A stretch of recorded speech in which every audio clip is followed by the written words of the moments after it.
Selamat datang di Midcom Update. Saya Melanie Teniwood dan Dika.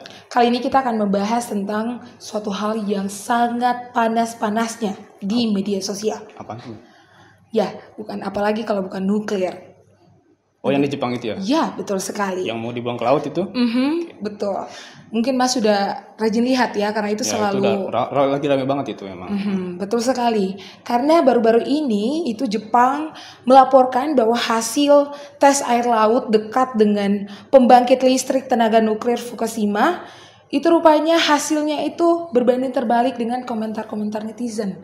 Bahwa mereka tuh memperkirakan kalau hasilnya itu akan berdampak buruk kepada lingkungan, tapi nampaknya tidak. Oh begitu. Oke, tapi sebelum kita bahas lebih jauh, coba kita flashback dulu ya, Mei. Ya.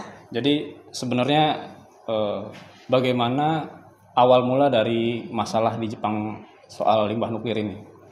Jadi semua itu bermula di 2011, Mei. Oke. Waktu itu ada gempa berkekuatan 9,1 yang kemudian memicu tsunami. Oh.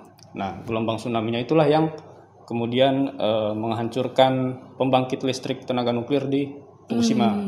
Jadi pembangkitnya hancur, reaktor nuklirnya ikut rusak. I see. Nah, beberapa hari setelah kejadian gempa itu, ada 3 reaktor di sana meledak nih.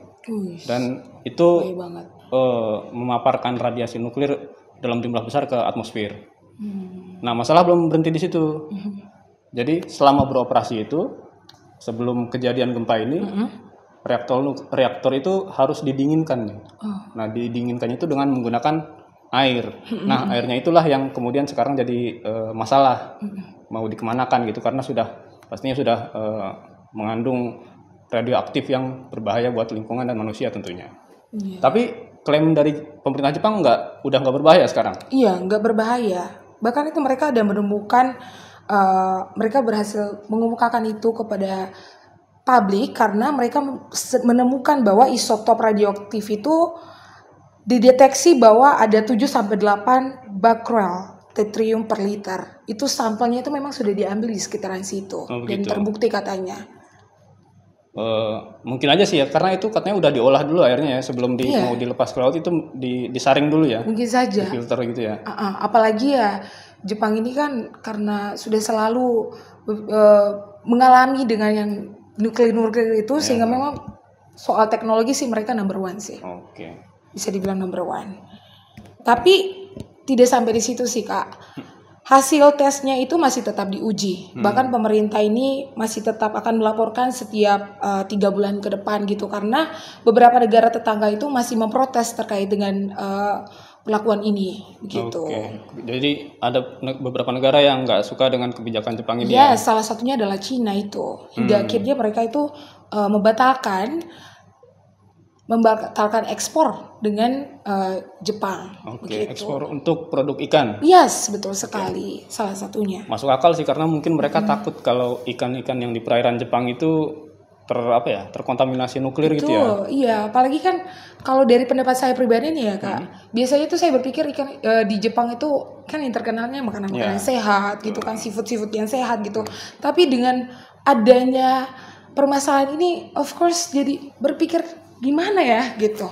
Betul. Jadi saya jadi takut juga untuk makan ada dampaknya seafood di sana. Secara psikologis betul sekali.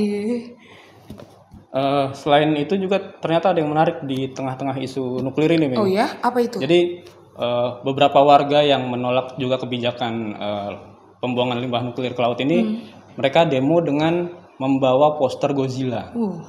Godzilla. Ya, jadi untuk sobat Mikom yang belum tahu, Godzilla ini memang diproduksi itu waktu itu untuk memprotes kebijakan pengembangan nuklir yang dilakukan Amerika Serikat. Jadi Godzilla itu dikisahkan berdasarkan cerita fiksinya binatang yang berevolusi karena terkontaminasi radiasi nuklir.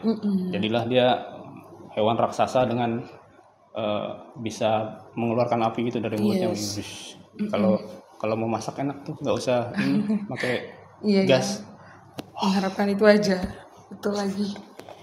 Dan ini juga apa tadi kakak bilang Godzilla ya? Godzilla itu memang dia kalau direfleksikan ya dari film ini tuh seperti dapat mendorong kita untuk bisa merenung dan juga menceritakan tentang bagaimana dampak teknologi nuklir itu.